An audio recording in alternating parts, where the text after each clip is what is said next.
Alors, j'ai des abonnés qui m'ont demandé le détail de mon portefeuille, donc je vais vous donner toutes les informations aujourd'hui. Alors, effectivement, je vis avec mon portefeuille du dividende en Espagne, donc portefeuille à 570 000 euros, 2400 euros par mois de dividende. Fire en Espagne, donc indépendance financière en Espagne, fin 2022. Donc, à l'époque, mon portefeuille BKR était à 480 000, d'accord? Et puis, j'ai acheté un appartement en banlieue de Valence à 135 000. Donc on va dire Fire Number à 650 000. Fire Number, c'est le chiffre qui m'a permis d'aller chercher mon indépendance financière et puis d'arrêter de travailler. Alors c'est un portefeuille de rentier, j'investis depuis plus de 20 ans, j'ai eu aussi une grosse rentrée de capital puisque j'avais des appartements à Marseille, je faisais du Airbnb sur le Vieux-Port. Donc effectivement, j'ai lissé cette grosse somme pour investir petit à petit en DCA, donc tous les mois à date fixe sans jamais timer le marché, d'accord? Et puis, donc, sur ces 2400 euros par mois de dividendes, je continue à investir à minima 1000 euros par mois, donc 1200 euros par mois, dans l'objectif d'aller chercher 3000 euros par mois de dividendes. Donc 2400 euros par mois pour le moment, objectif à 3000 par mois de dividendes. On va dire dans 10 ans, j'aurai atteint l'objectif des 3000 euros par mois de dividendes. Et là, effectivement, je pourrais profiter donc pleinement des dividendes de mon portefeuille sans réinvestir, d'accord? Et puis, euh, et puis en profiter un petit peu plus, d'accord? Donc je vais vous donner le détail des positions. Ne reproduisez pas mon portefeuille parce que c'est un portefeuille de rentier.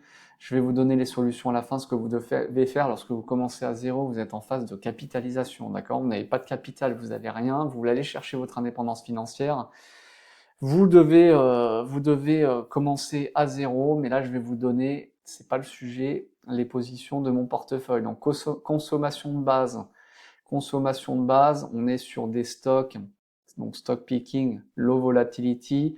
On a des stocks de cigarettes qui sont surtout axés sur l'income, où on a un payout ratio qui permet de sécuriser en fait le paiement des dividendes, même si on a une croissance qui est très faible, qui est flat, puisque effectivement vous avez quand même une diminution du nombre de fumeurs, même si vous avez des nouveaux produits, les cigarettes électroniques, etc.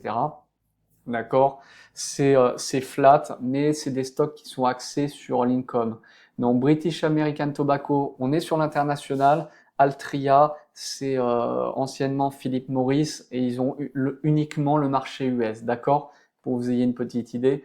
Kimberly-Clark, on est sur les Kleenex et les couches Pampers, donc ça c'est du défensif, d'accord? On est sur une croissance du dividende aussi, puisque c'est une aristocrate dividende, il me semble. Donc vous avez une croissance du dividende tous les ans. En stock énergétique, croissance du dividende aussi. On est sur une aristocrate King Dividend Achiever pour ExxonMobil, d'accord?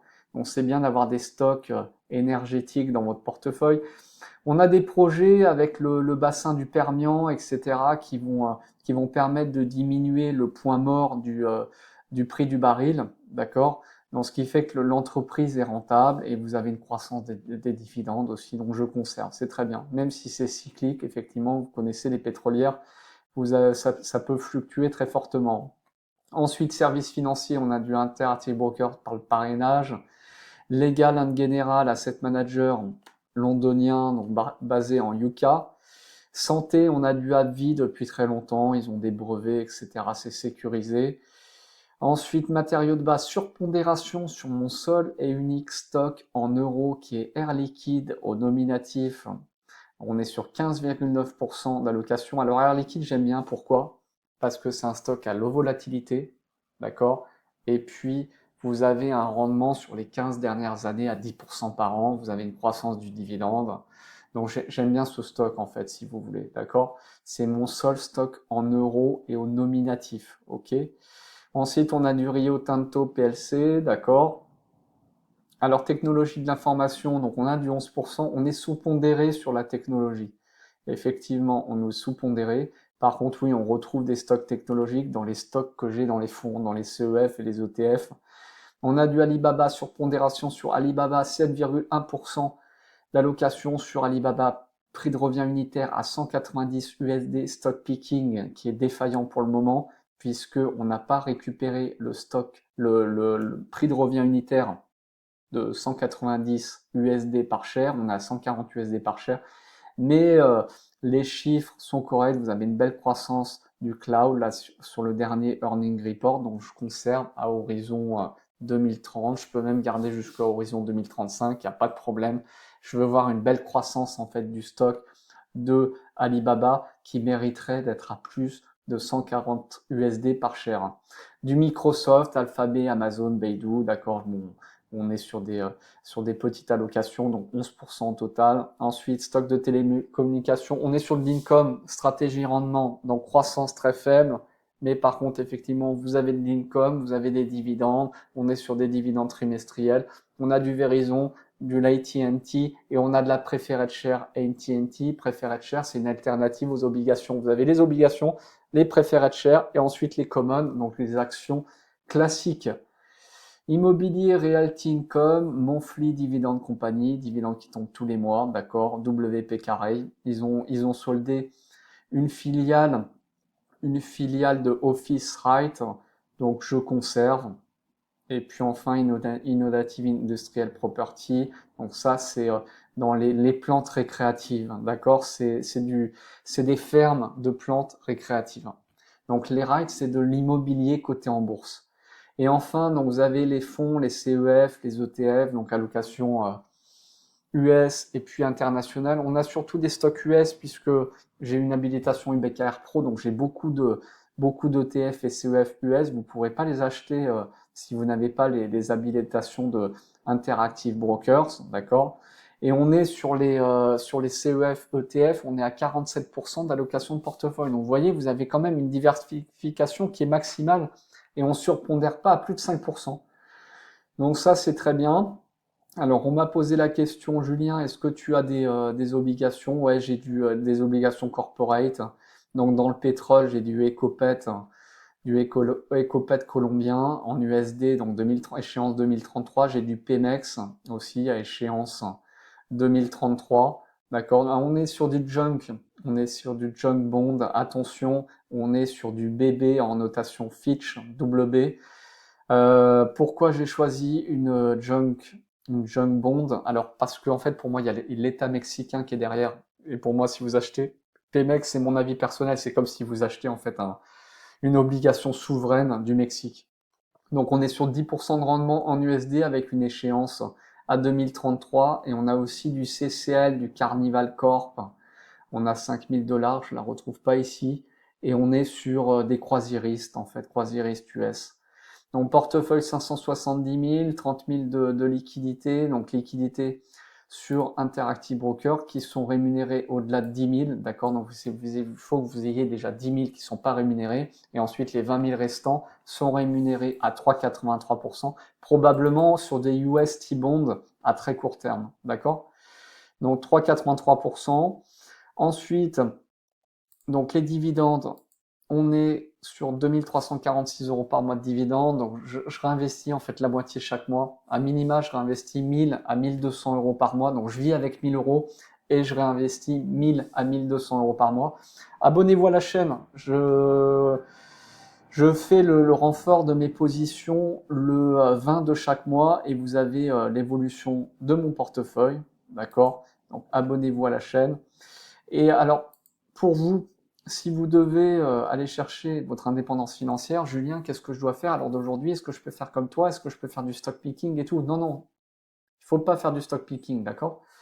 Vous devez aller sur des ETF. Vous avez mes vidéos là sur la vidéo de présentation. Abonnez-vous à la chaîne. Comment aller chercher 1 million d'euros en 20 ans? Donc 1 million d'euros en 20 ans en investissant sur du Bitcoin et puis sur des ETF. Donc ETF MSCI World qui est un ETF ultra diversifié où vous avez l'indice mondial effectivement avec surpondération sur les États-Unis, d'accord, de 70%, mais on ne peut pas faire autrement puisque les États-Unis représentent la majorité du marché boursier mondial. Donc on est sur un rendement réel à plus de 10% sur le MSCI World. Et puis là, on a minoré à 8%. Donc si vous mettez par exemple 800 € par mois, donc une fois par mois, pendant 20 ans, donc à 8% de rendement, vous auriez donc un capital à 458 000. Effectivement, c'est long, c'est boring, mais je ne vais pas vous faire espérer des choses qui ne sont pas réalisables. Et ensuite, bah, une allocation Bitcoin, en fait, ce que je recommande dans ces vidéos, c'est d'être sur une allocation à 80% ETF et 20% Bitcoin chaque mois, tous les mois, chaque mois, sans jamais timer le marché. D'accord? Donc, si vous mettez donc 80%, donc 800 € sur l'ETF MSCI World et puis 20% sur le Bitcoin, donc que vous mettez sur un cold wallet en banque pour pas qu'il vous arrive des choses chez vous. Donc là, regardez, 200. Donc là, par contre, le Bitcoin, la rentabilité est plus forte. On a minoré à 25% de rendement pendant 10 ans. J'ai pris 10 ans, je ne sais pas pourquoi, pour que vous ayez une petite idée. Donc vous auriez un capital de 90 000. D'accord? Donc voilà, j'espère que ça a été clair pour vous. Vous avez une petite idée de mon portefeuille. J'ai fait ultra condensé. Donc n'hésitez pas, si vous avez des questions, à me les poser en commentaire. Je me ferai un plaisir de vous répondre à la question. Et puis enfin, j'ai envie de vous dire que vous devez, lorsque vous êtes en phase de consommation FIRE et que vous vivez avec votre capital, vous devez optimiser la fiscalité. Donc en France, ils cherchent de l'argent partout. Donc je ne sais pas si c'est une bonne idée de rester en France et de vivre avec son capital. Donc en ce qui me concerne pour l'Espagne, puisque je suis en Espagne, communauté valencienne, donc les premiers 6 105 € par an de dividendes sont free of tax, donc ils ne sont pas taxés. Et ensuite, j'ai un taux d'imposition à 21%, sachant que vous savez, j'ai un prélèvement US sur les dividendes US de 15%, et donc j'ai un crédit d'impôt immédiat en fait sur le montant de mon imposition espagnole. Donc pour vous ayez une petite idée, en fait, pour 24 000 € de dividendes, en gros, j'ai un taux moyen d'imposition en Espagne à moins de 20%. Comme ça, vous avez vraiment une idée. Mais après, il faut affiner, en fait, si vous voulez, parce que si vous avez, par exemple, des enfants, vous avez des abattements supplémentaires, donc chaque situation est personnelle. Donc je vous conseille de vous rapprocher d'un avocat fiscaliste pour qu'il vous fasse une simulation d'impôt sur l'Espagne. Vous avez l'impôt sur la fortune en communauté valencienne qui est monté à 1 million d'euros. Donc vous avez 1 million d'euros qui est exonéré pour le portefeuille et 300 000 pour la résidence principale. Donc là, effectivement, c'est pas mal. Mais vous avez des seuils qui sont beaucoup plus élevés pour Madrid et puis pour l'Andalousie. En tout cas, ouais, chaque situation est personnelle. Donc, tout dépend de la composition de votre famille puisque vous avez des abattements. Donc je ne peux pas trop rentrer dans le détail avec vous pour la fiscalité. Mais sachez quand même que c'est plus intéressant que la France, quoi. Voilà, dites-moi ce que vous en pensez dans les commentaires. Merci à vous de vous abonner si vous aimez le contenu. Bonne journée à vous.